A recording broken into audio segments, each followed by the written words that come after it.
Já, hingað eru komnir Sigurður Karlsson og Tapio Koivukari. Sælir verið þið.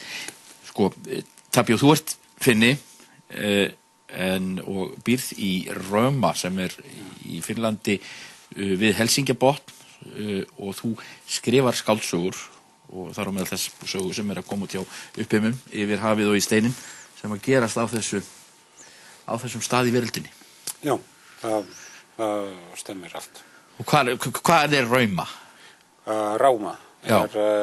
Rauma á finnska vesturströndinni, 61. breiddargráðunni og svona 30.000 manns samfélag. Svona, eins og ég segi alltaf hér að ég hef nú uppalinn í sjávarplási. Svona sjórinn og skipasmíðastöðin og höfnin sem eru svona aðal atvinnuveitendur þar. Já. Og þetta með elstu þéttbýlum landsins að Rauma fékk kaupstaðarréttindi 1442 erum eldri til dæmis en Helsingi. Og þetta fólk hefur þú verið að skrifa og þar með þessu bók sem fjallar reyndar þar önnur saga því að þetta gerist í stríðslok og þetta fjallar fólk sem kemur, eru yngrlendingar, sem fólk sem í vandræðu með, reyndar eins og allt Finnland þarna í stríðslok með Sovétríkin. Já, og saga yngrlendinga þannig að forfeður þeirra fluttu til þar sem Pétursborg eða þá hét Leningrad, að þetta svæði á 17. öld þegar Svíaveldið var sem mest. En þeir héldu sem sagt máli sínu, að þeir voru svona lútherstrúar, að þeir voru svona minnihlutahópur í Rússlandi.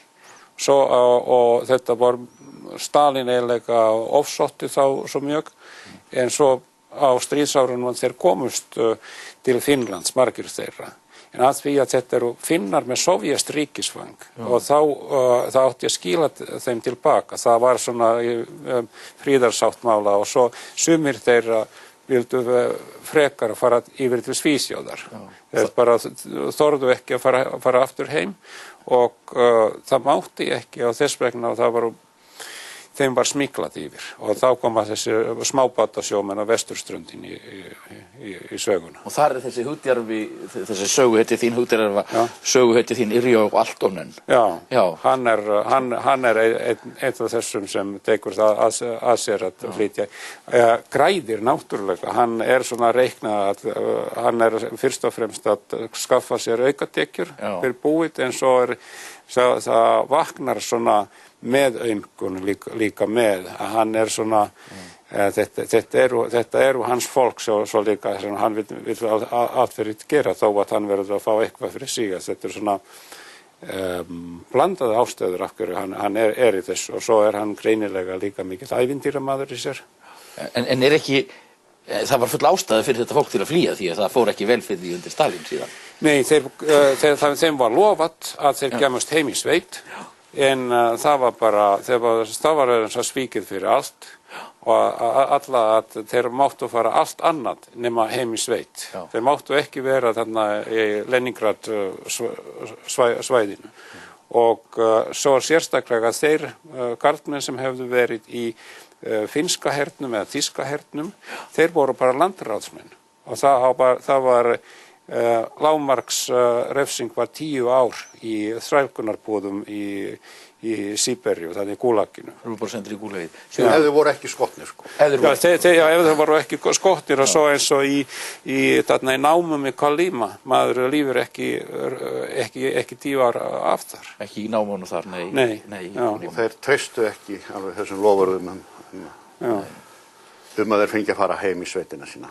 Þó að flestir fór, flestir þeistu en þá sumir sem bara þorðu ekki. Sigurður, hver þessi maður sem situr hér meðal vor og talar gullaldar íslensku en kominn frá Rauma í Finnlandi? Já, það dálítið merkilegt. Og beygir ekki eitt einasta orð vitlaust. Nei, maðurinn guðfræðingur.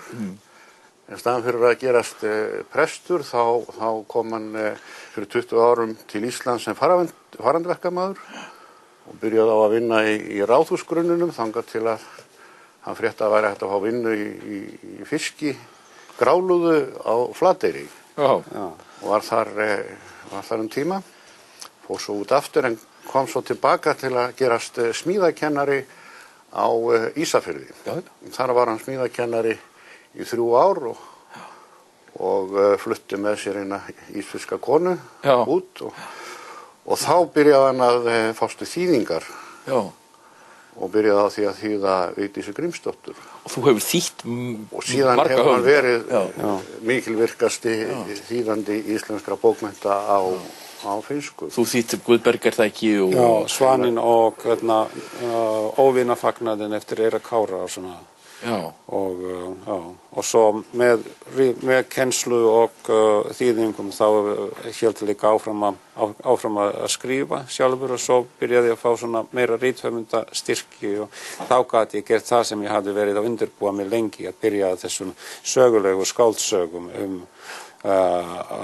vesturströndina. En þú skrifaði bók Ísland sem heitir, på finnsku heitir hún Óðinin Korpi, eða Hrafn Óðins. Óðinin Korpi, Hrafn Óðins. Það þennan tíma farandverkamannsins. Og það eiginlega, þetta svona farandverkamannasaga en það nú, ég held að það lítil ástæða að þýða þá bók, það eiginlega alltaf mikið fylleri og vesen í þeirri bók. En ég meina, ég er Íslendingur, þú ert finnið, þetta fylleri og vesen. Já, það eiginlega eins og ég var svo bókmenntalega svo heppinn að ég lendi í verbúð að það voru sko Svíjar eða Suður-Afríku voru svona frekar reglur sem ég var að við kunni svona smá hrafli í Íslendingum. Ég var í verbúð með Íslendingum. Já.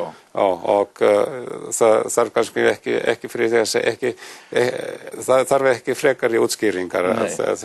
Það var svona herbergisfélagi með hann drakk svona eina flösku brennivín og hugsaði að ætti maður kannski bara að fara að detta í það. Og í þessari bók, Hrafn, það verður þá atburður að bjór leyfður á Íslandi. Já, þar lýst bjórdeginum. Það lýst bjórdeginum. En hérna, sko, Sigurður, þú hefur þýtt þessa bók og þú hefur orðið mikill áhugamaður Finnland og ert að þýða úr finnsku þessa bók og líka aðra bók sem að stórmerkileg, það Óþekkti hermaðurinn sem svona eins og eitt af höfuðverkum finnskra bókmennta. Já, það sú bók sem að Finnar telja merkasta á síðustu öld, að minnst í Finnlandi, ef ekki merkasta bók síðustu aldar. Þetta svona þjóðargersemi sem hefur haft gríðarlega mikla þýðingu fyrir Finna eftir stríðin sem þeir töpuðu og var til þess að hjálpaði þeim að endurheimta sjálfsmyndina. Já. Og þetta hefur hver maður lesið og kann allir kunna eitthvað úr henni. Þú veist að segja krakkar hefðu leikið persónurnar í bókinni þegar þú varst lítill, þá hefðu þær verið... Já, ekki nú alveg krakkar en segjum þegar við vorum menntaskæring að við fórum svona að eins og hver okkar væri svona hvaða persóna í bókinni og svoleiðis og vorum svona spurningakeppni að hvað sagði hann þá þegar og svo framvegis. Þannig að það margir sem kunna alveg helling í þeirri bók. Og þetta svona það sem af hverju þessi bók svo merkileg, sko, það voru skrifaða bækur stríð. Það voru bækur það var höfundurinn hafði verið kannski svona hersveitarforingi eða einhver svona sem skrifaði svo hvernig hann rettaði málunum eitthvað svona. En hann gefur rödd hann gefur rödd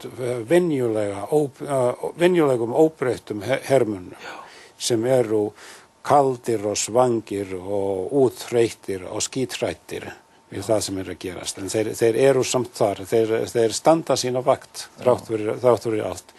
Og það líka menn sem úr öllum þrepum þjóðfélagsins, úr öllum landshornum talandi sínar máli, svona þess vegna það alveg að öll þjóðin á eitthvað í þessari bók. Og þú kannski man ekki svo vel núna eftir því, ekki hér örugglega, hvað Finnar gengur náttúrulega í gegnum miklar hörmungar alveg frá því fyrir heimsstyrjöldinu og svo fram yfir á síðar, það borgarastríð og það eru heimsstyrjöld og nasistar og þeir eru að berjast á móti Rússum þannig í tvennum styrjöldum.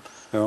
Og þannig að þetta mikið saga. Hún ekki sko síst merkileg fyrir það að hún ekki, þetta ekki svona stríðsbók. Þarna bara fylgt aðalega þessu vélbyssu herfylki frá því að stríðið byrjaði. Þeir eru búin að vera 1 ár í þjálfun og orðin dálítið leiðir á því og þá fer nú svona aðeins að lifna þegar frétta að sé að koma stríð og voðalega gaman. Og þetta eru 20 strákar og þeim fylgt í gegnum þetta stríð, þeim sem komast í gegnum það og þessu lýst altså frá sjónarhóli þeirra sem eru í eldlínunni þegar stríðsögur hafa svona verið sagðar gegnum tíðina og það mjög fegrað öll þessi stríð en þarna bara verið að fjalla mennina sem drepa eða verða drepnir. Það þarf að finna bút úr þessari kvikmynd sem var sýnd hér. Hún mér alveg í bensku minni þessi mynd sem var sýnd hér í sjónvarpinu og þetta hermaðurinn.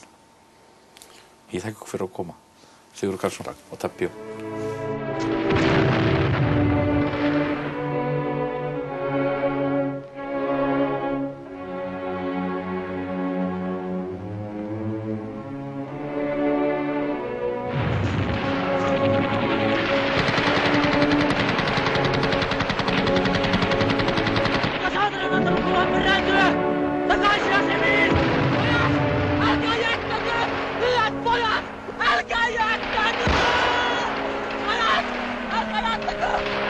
Rojutalkiosta ja vie siihen.